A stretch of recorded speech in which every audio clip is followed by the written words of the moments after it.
बीते 21 मार्च को देश में पारसी नववर्ष का त्यौहार यानी नवरोज मनाया गया। इस दिन से ही ईरानियन कैलेंडर का नया साल शुरू होता है। इसे पतेती या जमशेदी नवरोज के नाम से भी जाना जाता है। इस मौके पर राष्ट्रपति रामनाथ कोविंद और प्रधानमंत्री नरेंद्र मोदी ने देश को शुभकामनाएं दी। क्या है इस नवरोज त्यौहार का इतिहास और इसे कैसे मनाते हैं, जानेंगे इन्हीं सवालों के जवाब अपने आज के न्यूज़ दिस आवर में। अभिवादन और स्वागत है आप सभी का हमारे इस खास कार्यक्रम में। मैं हूं केसरी पांडे और आप देख रहे हैं ध्येय टीवी। नवरोज का त्यौहार पारसी समुदाय के लिए आस्था का प्रतीक है। नवरोज दो पारसी शब्दों नव और रोज से मिलकर बना है, जिसका मतलब होता है नया दिन। इसी नवरोज के साथ ईरानी कैलेंडर और पारसी समुदाय के लिए नए साल की शुरुआत होती है। नवरोज से फरवद्दीन की शुरुआत होती है, जो सौर हिजरी कैलेंडर का पहला महीना होता है। आमतौर पर ये 20 या 21 मार्च को ही मनाया जाता है। इसे 16 अगस्त और 21 मार्च को छमाही और वार्षिक के तौर पर भी मनाया जाता है।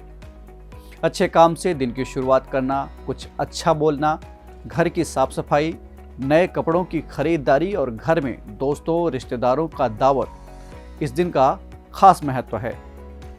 पारसी समुदाय के लोगों में नवरोज का उत्सव पिछले 3000 सालों से मनाया जाता रहा है। नवरोज या जमशेदे नवरोज का त्यौहार पारसी राजा जमशेद के नाम पर रखा गया था। इन्हें पारसी या शहंशाही कैलेंडर बनाने का श्रेय भी जाता है। ऐसी मान्यता है कि राजा जमशेद ने दुनिया को प्रलय से बचाया था और इसी दिन उन्होंने सिंहासन ग्रहण किया था। तभी से इस दिन को पारसी समुदाय के लिए नए साल के रूप में मनाए जाने की परंपरा शुरू हुई।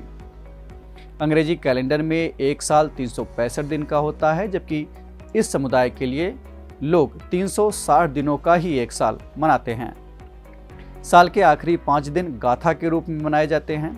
गाथा का मतलब वो 5 दिन जब परिवार के सभी लोग अपने पूर्वजों को याद करते हैं।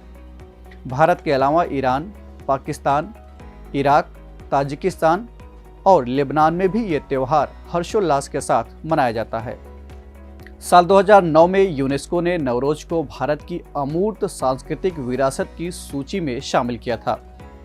बता दें कि इस प्रतिष्ठित सूची में ऐसे अमूर्त विरासत तत्वों को शामिल किया जाता है जो सांस्कृतिक विरासत की विविधता को दर्शाते हैं और इसके महत्व को लेकर लोगों की जागरूकता बढ़ाने में सहायक होते हैं। बात अगर भारत में मौजूद पारसी समुदाय की करें तो यहाँ कई राज्यों में पारसी समुदाय रहती है। वैसे तो ये एक छोटा अल्पसंख्यक समुदाय है, लेकिन इस समुदाय से देश को विभिन्न क्षेत्रों में कई प्रख्यात शख्सियत मिली हैं। इसमें Dadabhai Naoroji, Homi Jehangir Bhabha, field marshal Sam Manekshaw, Ratan Naval Tata, Ardeshir Godrej और डॉक्टर साइरस पूनावाला जैसे नाम शामिल हैं। सरकार ने पारसी समुदाय की जनसंख्या में इजाफे के प्रोत्साहन के लिए एक जियो पारसी योजना भी चला रखी है।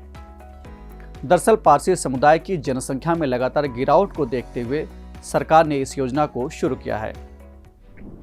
तो ये थी बात नवरोज त्यौहार की, और अब बारी है आज के सवाल की।